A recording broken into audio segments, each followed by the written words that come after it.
Sir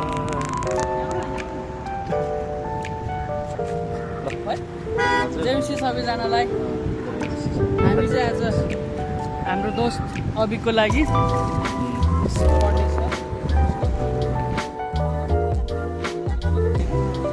अनि जाँदैछ म नवीन जुएल सर अभिकलाई विस गर्नलाई अभिकलाई पनि र मम्मीलाई पनि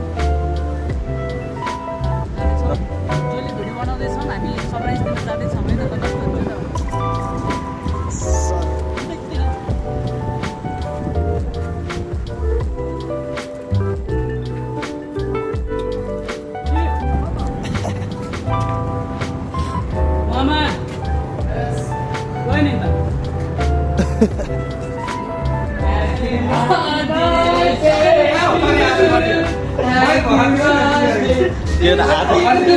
आजै बर्थडे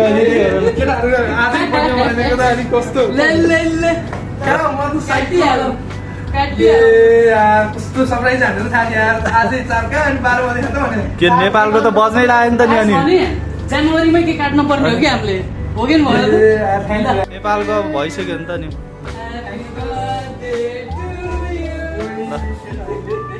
कस्तो सरप्राइज हान्नु यार म तिमीलाई कहाँ हो कि भनेर भर्खर मेसेज गरेको हो थ्यांक यू बटो वाला है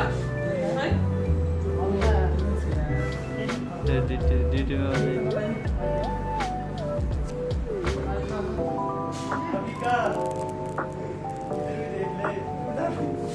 Happy birthday. के भन्छ नि अलिक मुख धुनु भयो मलाई नि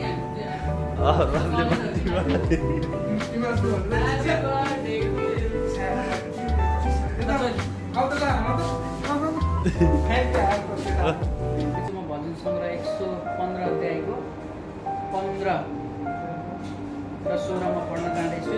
यहाँ यसरी लेखिएको छ, स्वर्ग र पृथ्वी सृष्टि गर्नु हुने परमप्रभुबाट तिमीहरूलाई आशिष मिलोस्। सर्वोच्च स्वर्ग त परमप्रभुकै हो, तर पृथ्वी चाहिँ उहाँले मानिसहरूलाई प्रदान गर्नुभयो भनेर छ। अर्को चाहिँ भजन सङ्ग्रह 1 अध्यायको तलसम्म हेर्नेछ। यहाँनिर यसरी लेखिएको छ, धन्य त्यो मानिस जो दुष्टहरूको सल्लाह हिँड्दैन, जो पापीहरूको मार्गमा खडा हुँदैन, अनि गिल्ला गर्नेहरूको सन्दर्भमा बस्दैन, तर परमप्रभुको व्यवस्थामा त्यो खुसी रहन्छ र त्यसले दिनरात उहाँको व्यवस्था मनन गर्छ। त्यो खोलाको किनारमा रोपिएको बोट जस्तै हुन्छ, जसले आफ्नो ऋतुमा फल दिन्छ अनि जसको पात कहिले ओइल्याउँदैन। त्यसले जे पनि गर्छ त्यसमा त्यो सफल हुन्छ। आमेन है त। मेरो साथीलाई यो भजन सङ्ग्रह 101 अध्यायको 1 देखि 3 सम्म र भजन सङ्ग्रह 115 अध्यायको 15 पद चाहिँ मेरो साथीलाई बर्थडेको उपहार। अनि हामी छोटो प्रार्थना गरौँ। हाम्रो कविको लागि उसको प्रभुले दिनुभएको 25 वर्षसम्म प्रभुले सुरक्षा दिनुभयो। अबको 25 वर्षसम्मको यात्राहरू असल रहोस् भनेर हामी प्रार्थना गर्छौँ। त्यसैले नै सधैँभरि उसको बर्थडेहरू मनाउन सकौँ। अनि विशेष मम्मीलाई पनि हामी ह्याप्पी बर्थडे भन्न चाहन्छौँ यहाँबाट नै। अनि केकमा पनि हामीले नाम मेन्सन गरेका थियौँ। मम्मीलाई पनि धेरै धेरै जन्मदिनको शुभकामना। हामी प्रार्थना गर्दछौँ, पवित्र परमेश्वर तपाईँले आफ्नो छोरालाई यो दिनसम्म तपाईँले सुरक्षा राख्नुभएको छ। कृपा गरेर प्रभु आफ्नो छोरालाई प्रभु 25औँ वसन्तमा पाइला टेकेको छ। प्रभु तपाईँले आफ्नो छोरालाई अझै तपाईँको इच्छा पुरा गर्नलाई सबैले सहायता गर्नुहोस्। छोराले जे कुराहरू सोध्छ त्यो कुराहरू सुन्दर भएर आएको होस्।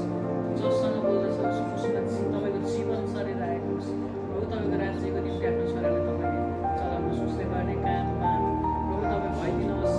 उसले आएको छोडिआएको परिवारको साथमा पनि तपाईँ भइदिनुहोस्। उसले बनाएको योजनामा तपाईँ भइदिनुहोस्। परमेश्वर बन्द भएको ढोकाहरू तपाईँले खोलिदिनुहोस् र प्रभु उसको निम्ति तपाईँले राखिदिनु भएको विशेष आशिष प्रभु तपाईँले खोलिदिनुहोस्। तपाईँको वचनले यसरी भन्दछ, जसले मलाई प्रेम गर्छ उनले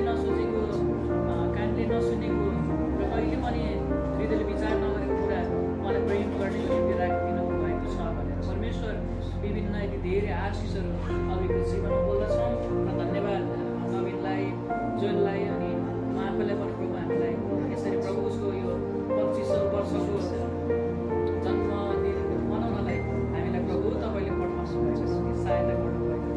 धन्यवाद। सधैँ यसरी प्रेममा हामी एकले अर्कालाई उत्साह दिँदै प्रेम गर्दै